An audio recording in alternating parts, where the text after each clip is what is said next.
What is the real cost of pornography? John Piper explained in a small talk recorded at a recent 2015 conference for pastors here in Minneapolis. Here's what he said. Not all sexual desire is lust. God made sexual desire. It has its good place. In fact, it can become an act of worship in the temple of marriage. But lust is a sexual desire gone wrong. Here's my definition. Lust is a sexual desire that dishonors its object and disregards God. Disregards the promises and the warnings of having or losing the beauties of Christ. The lusted after woman or man in your head or on the screen or on the street is dishonored, not treated as a sacred, precious, eternal person in the image of God, whose eternal destiny is always paramount and whose holiness we either long for or ignore. And the only way that kind of dishonor can daringly be carried out and hold sway is by disregarding God while we are in the sway of lust. Ponder with me for a few minutes the natural and the spiritual role of self-control in relation to lust. Addiction, I think, is a relative term.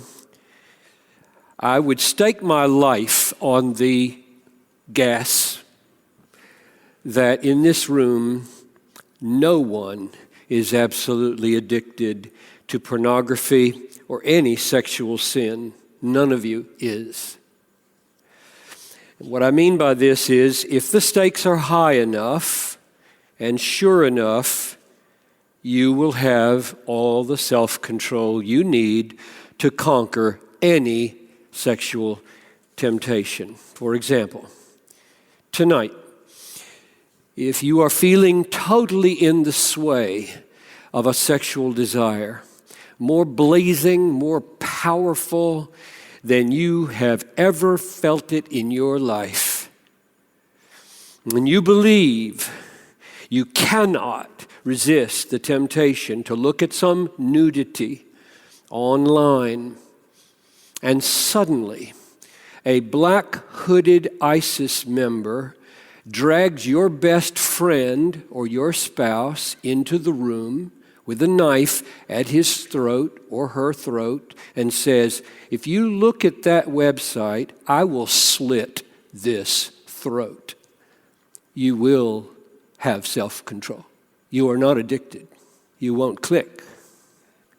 Or if a man walks into the room and says, if you look at that nudity, I will not give you the $1 million that I have in this bag, cash, tax-free. But if you do not look at that nudity, I will give you a satchel with $1 million in cash. You will have total self-control.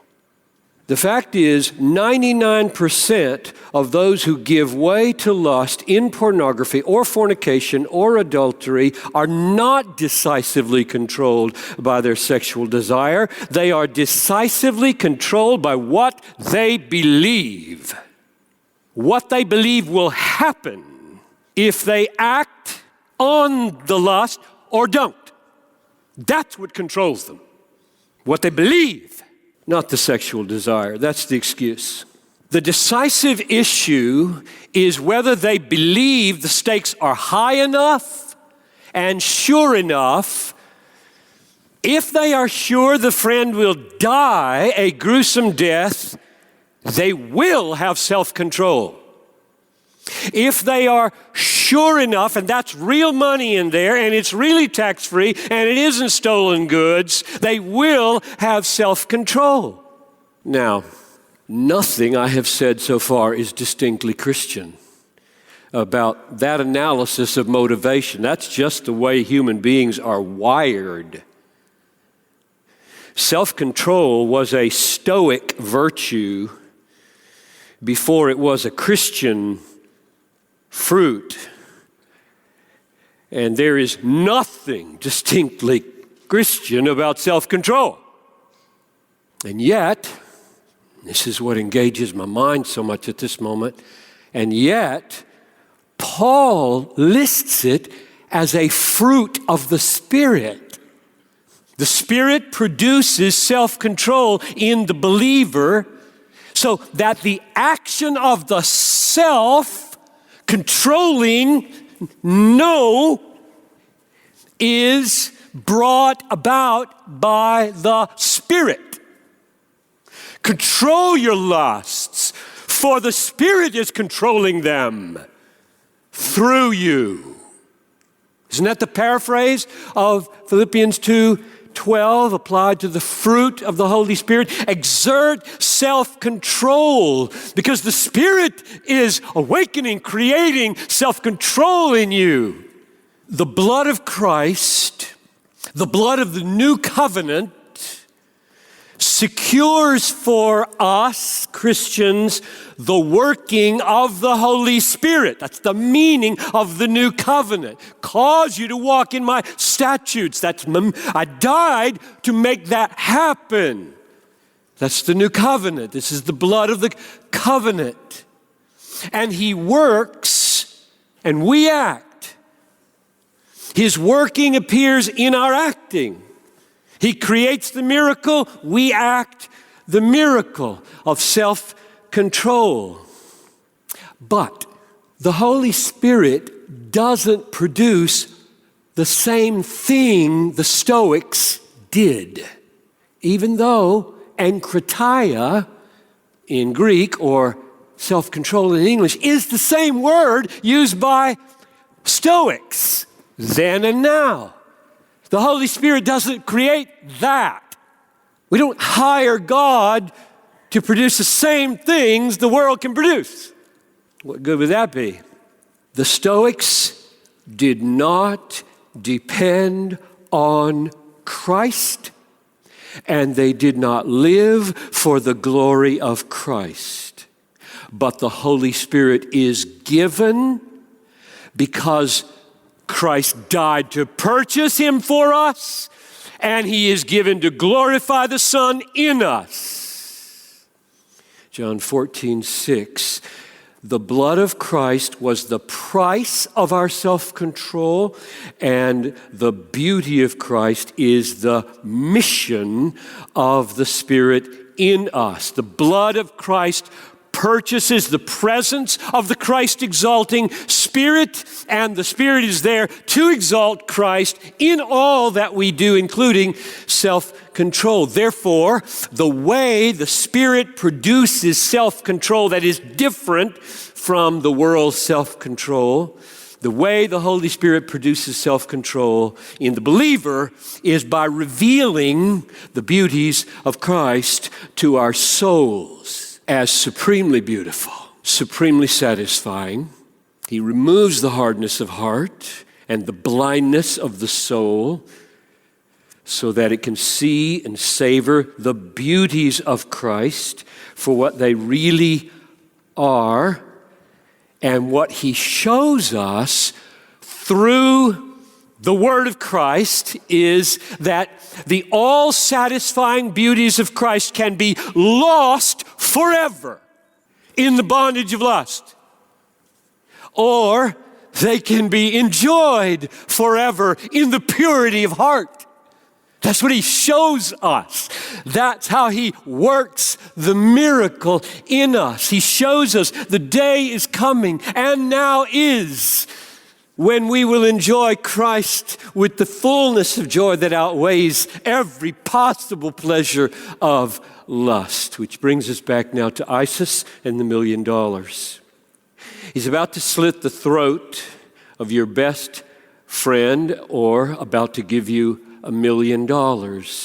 And the Holy Spirit, on this analogy, shows us that the stakes are much higher than that. That's what He reveals to us. that the stakes, as we face the temptation of lust, are higher. The beauties of Christ, he reveals, can be lost forever in the bondage of lust, or enjoyed forever in the purity of heart, which means that the Holy Spirit, by the word of Christ, reveals this. If your right eye causes you to sin, tear it out and throw it away. For it is better that you lose one of your members than that your whole body be thrown into hell. That's the final ISIS slip. Way worse. And the Holy Spirit brings to your mind, you can lose everything of Christ in the bondage of lust. And the Holy Spirit reveals to us the other word of Christ, blessed are the pure in heart. They shall see God. A reward forever, infinitely superior to a measly $1 million for which every one of you would have self-control.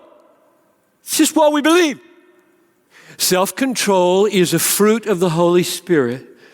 He creates the miracle, we act the miracle. He creates it by opening our eyes to see the beauties of Christ, that they can be lost forever in bondage to lust, or they can be enjoyed forever in the purity of heart.